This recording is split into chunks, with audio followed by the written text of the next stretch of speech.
Hi there, I'm Dave, and the channel is Harleys Diners Rides. So tonight we've got a real treat for you. We've got some friends, Andrew and Susie, going to be joining us. The topic tonight is planning for a group ride.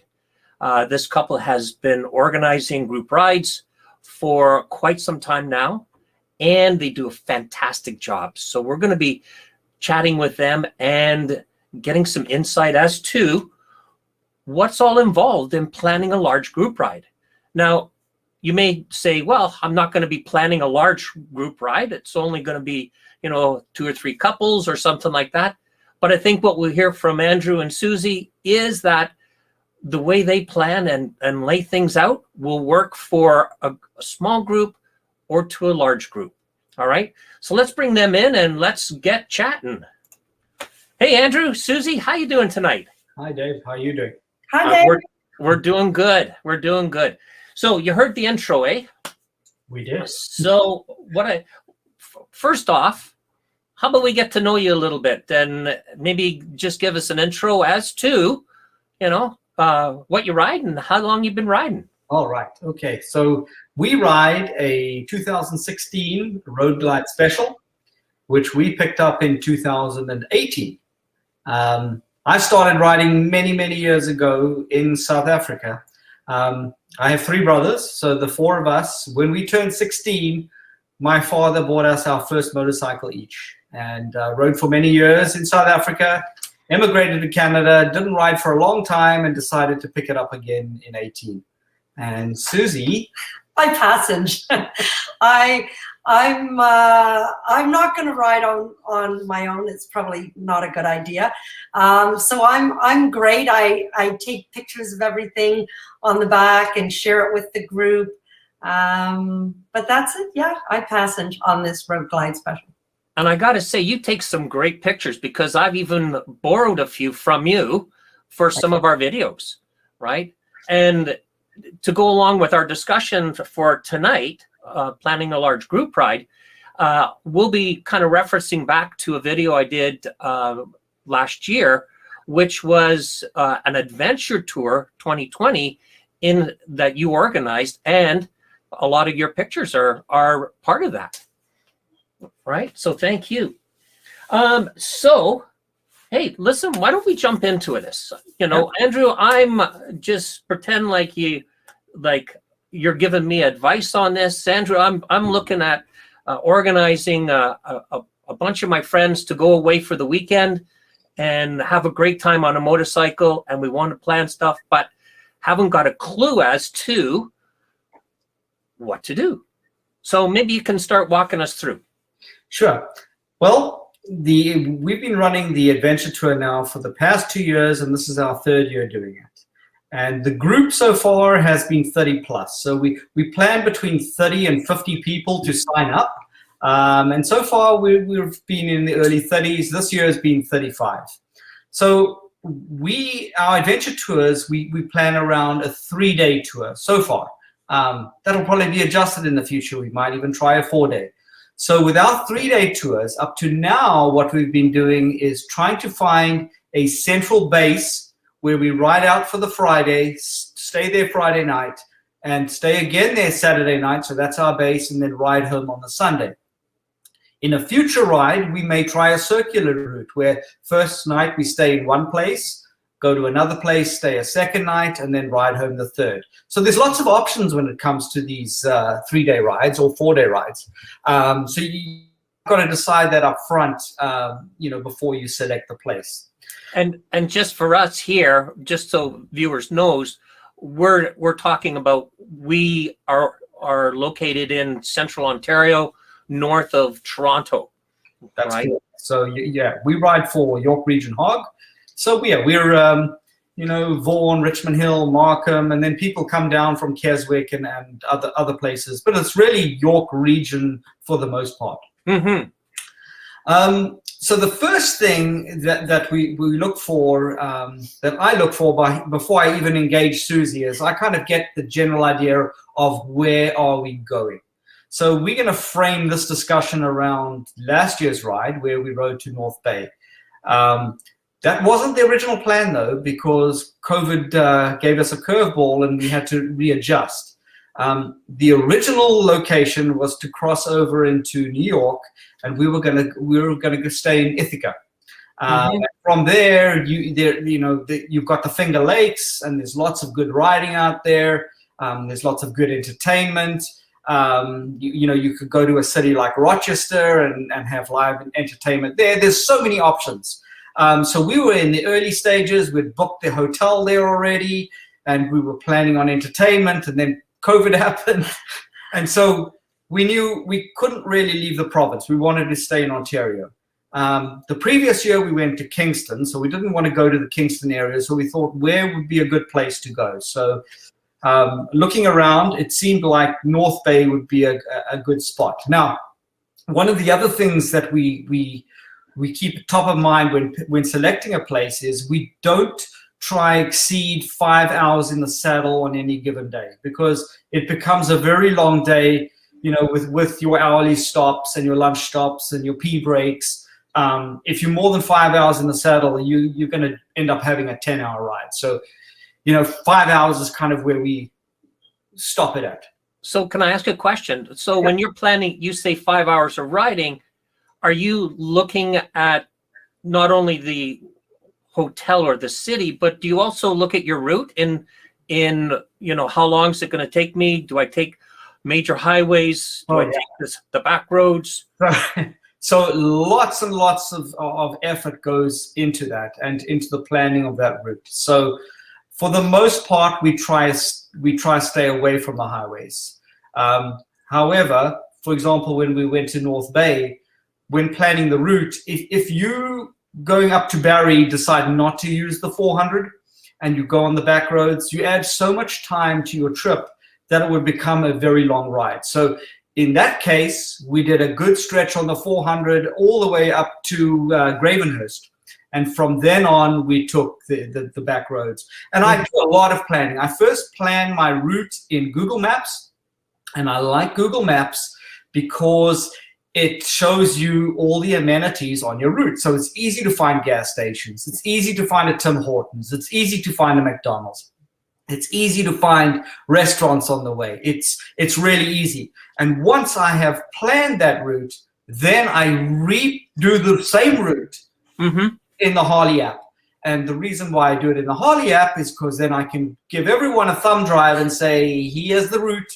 And well, for those who want it, because we do keep it a secret to some degree. But some people get the route, you plug it into your bike, and what's nice about using your Harley GPS system as opposed to your phone has a limitation. When you run out of cell signal and you close that app down, that's it. It's unusable until you find a cell signal again. If you're using your Harley GPS, you don't have that problem. It's using a satellite and it's overlaying it on a map on your bike. So that's why I kind of have both. I keep my cell phone on the Google Maps, but I keep my my Harley GPS running on the bike as well. And it's flawless. So the other thing when planning the route is Susie has a small bladder. I have a small bladder. I have to go to the bathroom every hour. I say an hour to an hour and a half max. We have to build in a stop. Don't worry, Susie. I have that same problem. I can down a large Tim Hortons coffee like nothing, and then I'm looking. You see, and Joey's the same. I'm the same. So looking at the route then. So I plan for a stop every hour to an hour and a half for a stretch. I normally plan around Tim Hortons and McDonald's simply because they have parking lots. It's $1.75 for a coffee. You're good to go. And the bathrooms. And the bathrooms as well. And then I plan for where do we want to eat lunch. So when we went to North Bay, we ate lunch in Paris Sound. And so what I will do then is obviously when I've got the lunch destination kind of figured out, even before I start calling restaurants, etc., then I map it out as well, and I make the map as efficient as possible so that if we leave at 9:30 in the morning, we will get to the lunch 12:31. So you want to eat lunch at lunchtime, right? So Yeah. you kind of got to plan your route so that you fit in your breaks and your lunchtime during lunchtime. And then once you figured out where you've eaten lunch, and you can plan on a group of 35 people, you're in for 2 hours. Like, the food being prepared and served and people having their beers, etc. You're in for 2 hours. So you've got to then plan the balance of the trip. And you want to get to your hotel on the other, at your destination, 4 o'clock, 5 o'clock, 5 o'clock latest, right? Because people are going to be wiped. They need a break before you go for dinner, etc. So the other thing, and I'll let Susie talk about it, the other thing that we look for when picking the destination before we finally select it is, look, we're a bunch of bikers. Most of us like to have a beer here and there. So we kind of make sure that there is a bus or a school bus company in the area that can help us for the Friday and Saturday night. But that's all part of the planning, right? Exactly. That's stuff that I have to start doing once he's chosen the final destination, he sort of sicks it on me, and that's where I take over. So we'll let you talk about that in a second. So the other thing that I look for on the route, and everyone knows it's going to happen, I find the closest beer store or the closest LCBO to the destination, so that people can load up. Because, like, even though we have a fantastic Friday night and Saturday night going out, doing different stuff, when we all get back to the hotel, we all like to sit around and huddle, play some music, and have a few beers. And, you've stocked up at the LCBO, it makes it much more economical. Right. And then the other thing that I look for, but it's not a must-have, but I always look for local Harley Davidson shops near at the destination, or bike shops, or apparel, something interesting that, on the Saturday when we go out, we can go visit and do some cool stuff. So that's kind of how we pick that destination. We look for these things, like I said, LCBOs, beer stores, bus routes, entertainment, etc. So now I'm going to let Susie do some talking on planning. Okay, good. So once Andrew passes over where, after his hours of looking at maps and throwing out ideas and saying, I think maybe this is where we're going to stay, then I kick into gear and I start Googling hotels. I start calling hotels. I start looking at, as far as price point, because we have a budget. So we have to look at location and budget and amenities. So, I try and find either some place that can give us a group rate that maybe is near water or near the pool or has a patio or something that maybe is not too far from town.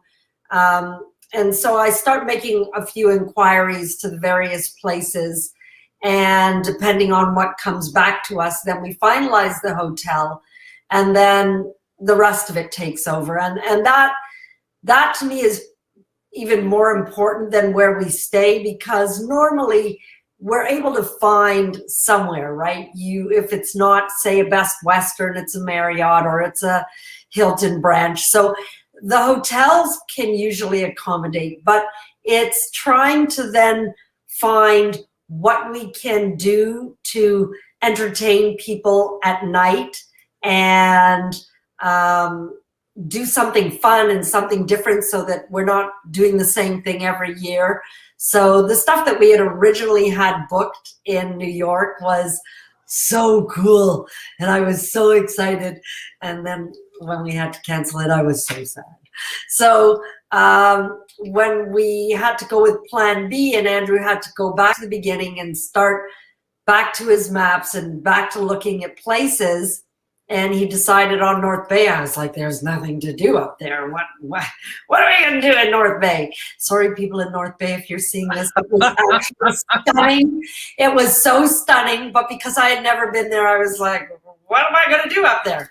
But it was absolutely beautiful. So the boat on Friday night for dinner was amazing. So let me interrupt you for a second. So what we decided to do ahead of the adventure tour, so you don't necessarily have to pre-ride your route. I think some people like to do that. But I use Google Maps a lot, and then I actually drill down into the street view and I actually look at the road surface on Google Maps, and it's pretty accurate. You can see if you're going to be on sand. So what we decided to do a couple of months ahead of the adventure tour, we took the car up when it was still cold, and we went to go see the town, and we went to go speak to the hotel, who were very helpful. When you're in front of them, things are very different than being on a telephone. So, and they pointed out the boat, so we went to go see the boat, and they knew the owners of that restaurant that we had dinner and the entertainment at, and so they hooked a lot of stuff up for us simply because we went there ahead of time. So we are more than likely going to do the same thing for this trip too.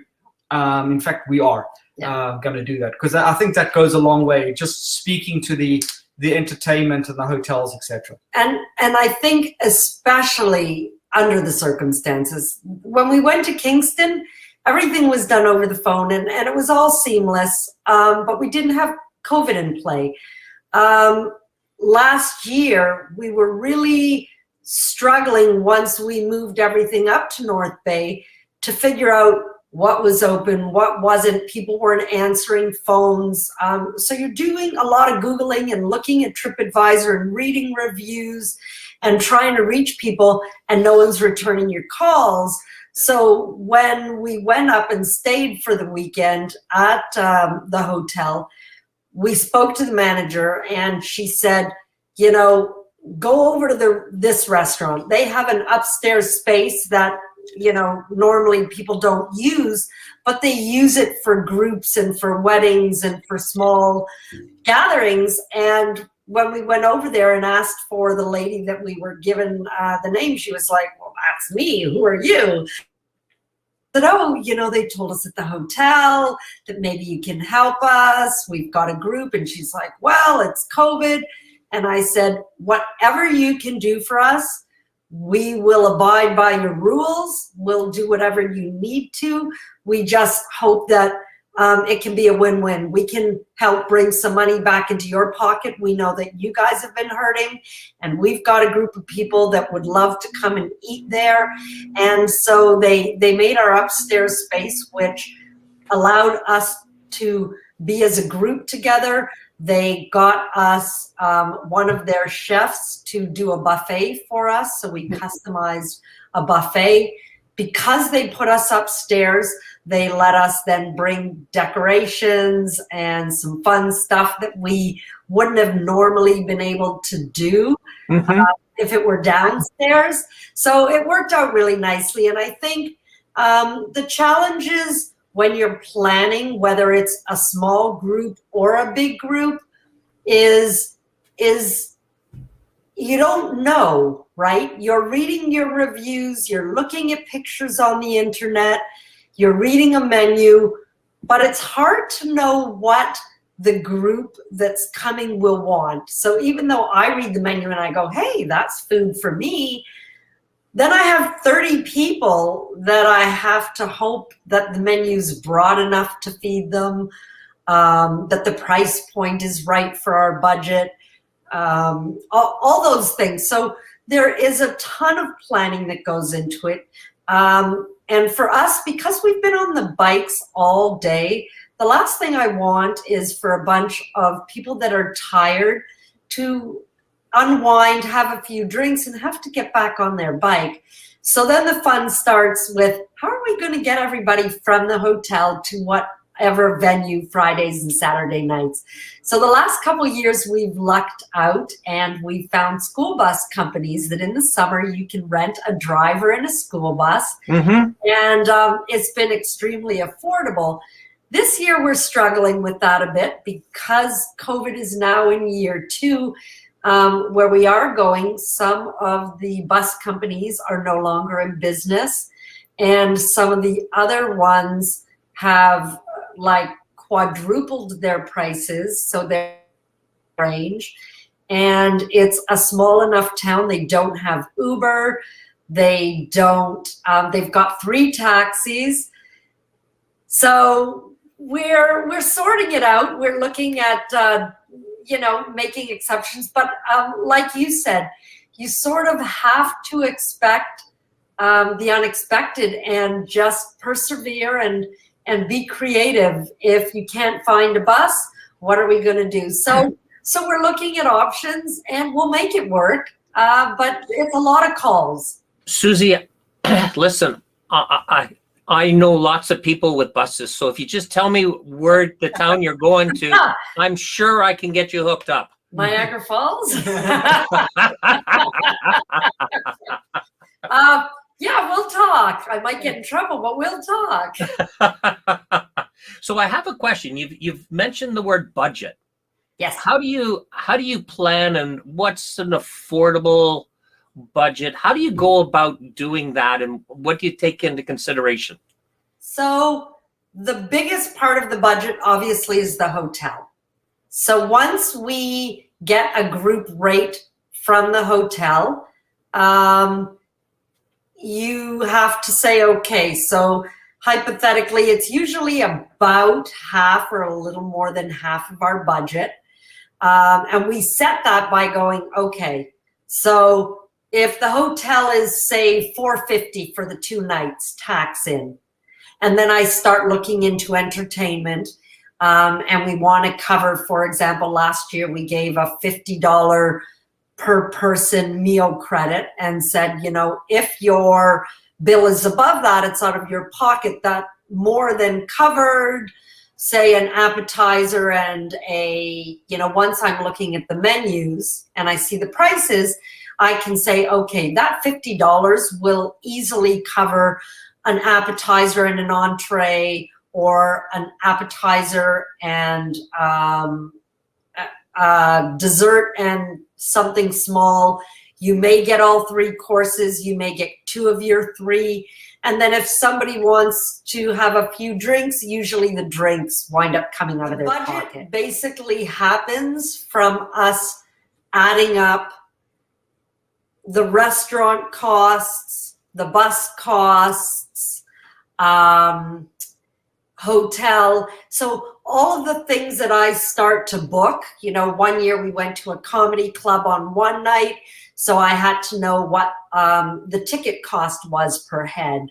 And so that's sort of how our budget gets set, is we start to look at accommodations, the restaurants that we're choosing, and what the entertainment and how we're going to get to these places back and forth. And when we get all those numbers down, then we look at and say, okay, so basically per couple, this is where we are, and then we figure it out per single. So what we do is we for 2 years running now, it's $800 per couple for the weekend. So we also provide for, there'll be people, well, COVID kind of changed things with this, but typically what you provide for is there might be some guys that are coming without their wives that share a room to basically reduce the cost for themselves. But because of COVID, that really didn't happen. So the people that came alone had to kind of cover the cost of their hotel rooms as part of this budget. So yeah. So what you do is, it's $800 per couple you try to figure out. And then once I figure we've got the meal costs and the bus costs and entertainment costs, put it all in a spreadsheet, then I can work out how much it's going to be per person, right? The single person. Mm-hmm. And as we try to squeeze as much as that 800 out as possible. So sometimes, so for example, on this particular, in 2021, the hotels gave us a bit of a break. So we're probably going to be able to cover a bit more entertainment. So what we do is we don't basically take less money from people. We actually still go with 800 and try and give you more. But we give you more. So we do as much as we can for the dollars, but we won't exceed the 800. So that is kind of the ceiling. Yeah. And you kind of get that from prior rides that you've been, or historical value? Exactly. So you kind of, you know your Saturday dinner, like Susie says, is $50 before tax, before tip, and you cover your own alcohol. We know that. So you budget that in. We try and get entertainment for Friday night in as well, with the hotel, with the bus service, etc. And then, like, you just push as much as you can. So I mean, I can't tell you what's in this year's budget. I have done it already, but I haven't looked at it now for a couple of months, so it's not fresh in my mind. But yeah, once you've got a template working, it's really easy because you just plug your numbers in and it calculates for you your price per couple and your price per person sharing and your price per person staying alone. And in fact, we even have my spreadsheet also calculates because there's one group that has 3 people in a room. Yeah. So the third person kind of they don't get charged a room charge. They just get charged the food, the meal, and the entertainment, right? Because the other 2 have already covered. With the first time you do it, it's kind of difficult. But once you have a spreadsheet and you just keep that spreadsheet and you use it again the next year, it's a bit easier. And by the time you get to your 3rd year, it's just like, from a budget perspective, it's simple. Yeah. Yeah. The budget. So as long as we say, okay, let's try and now keep that same budget. What can we do within that now that the budget's been set? But all the work to, do the phone calls and the research and all that, that's still new each place because it's new for us.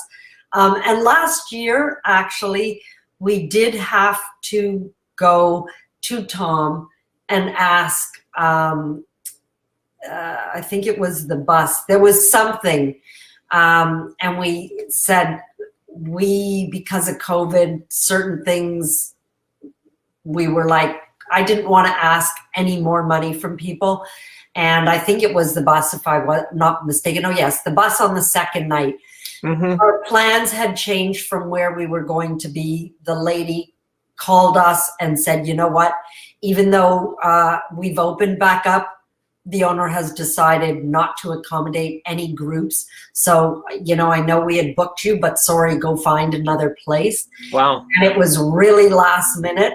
So we lucked out and found another place to put us Saturday night, but it was farther and we had a bus, had no choice but to add a 2nd night of bus. Didn't have that money in the budget. So that was the one thing we were very lucky last year. Harley covered that for us. Well, the chapter. The chapter, yes, sorry. Yeah.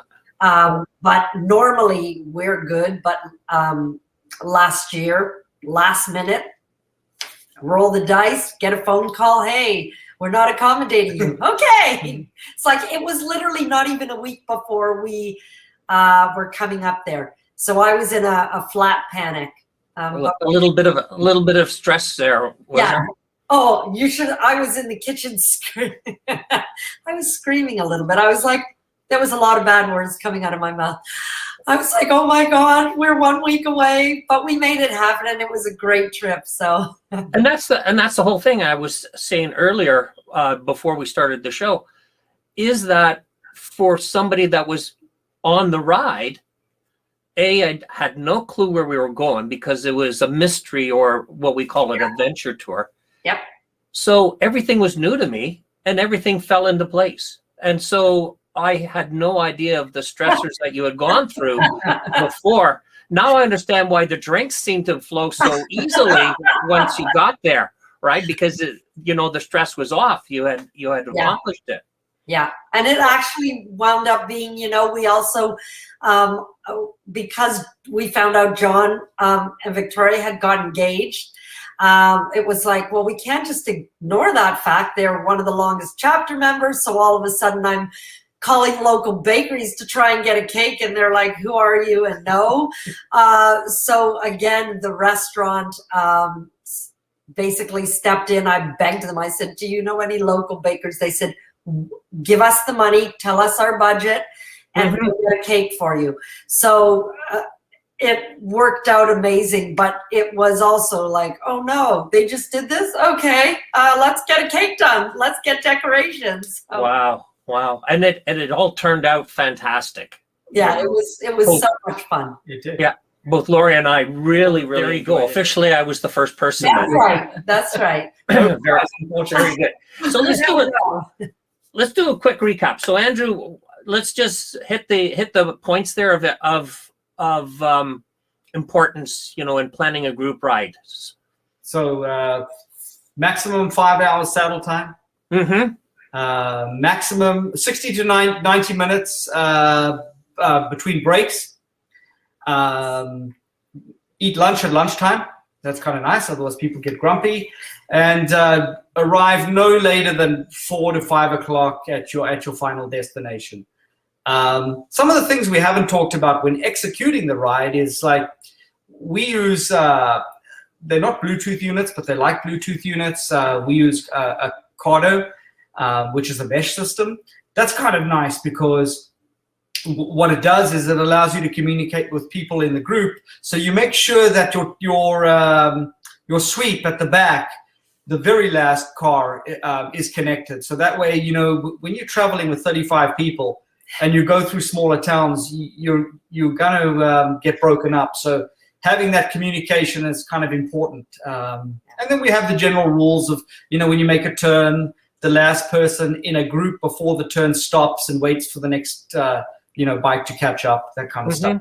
But that's part of every ride. We go through those that chat on how we don't lose people. But we're particularly careful on Adventure Tour because it's a mystery ride. They don't know the final destination. Yeah. Therefore, if you lose them, they don't know where they're going to find you. yeah. So yeah. So the main points are those, you know, the stops, the 90-minute stops, the lunches, etc. And then don't make mistakes. On average 1,000 pictures a day. I'm not kidding when I say that. Wow. We load up to Google Photos. Wow. On our long rides, I take a lot of horses, and I love old Canadian, you know, barns and farms with horses and cows and sheep and whatever farm animals I can find.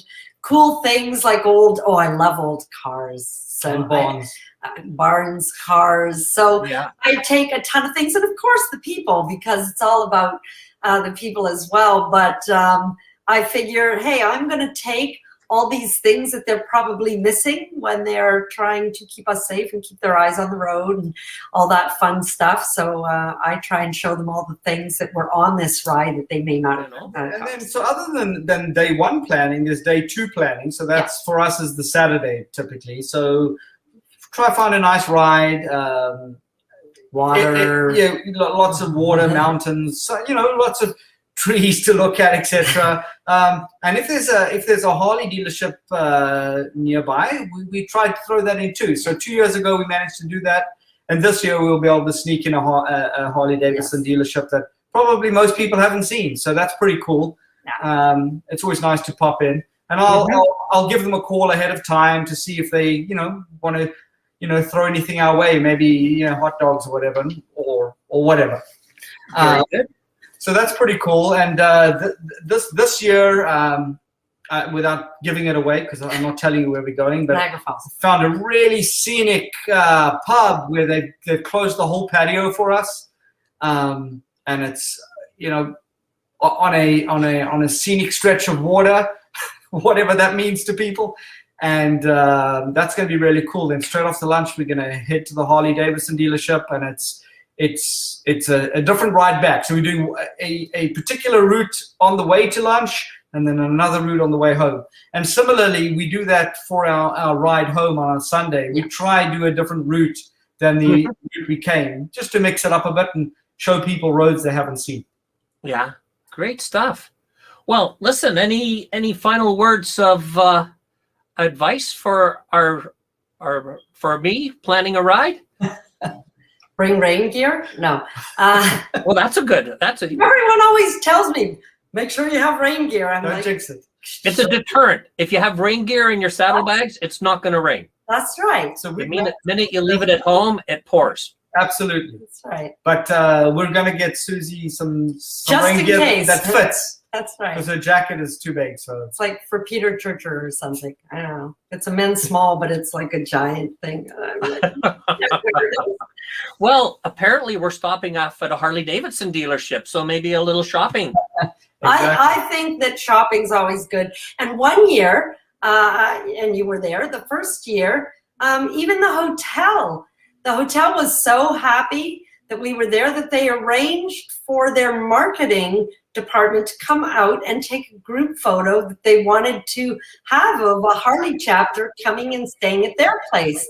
So that was really cool. They arranged a time when all of us, and they, we had our bikes all set out, and it was really cool. So we've been lucky to have a bunch of great little things happen. And I think if you're planning a ride, try and find something cool or fun or different to include, and just make it not just about the ride, because the ride's amazing, but try and add a little something extra that you don't expect.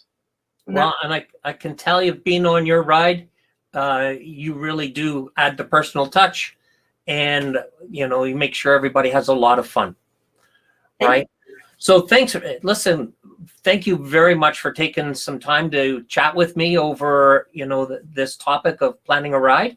And I think that people that are going to be watching this are going to learn a few things, and also take some of your suggestions and help them plan their ride.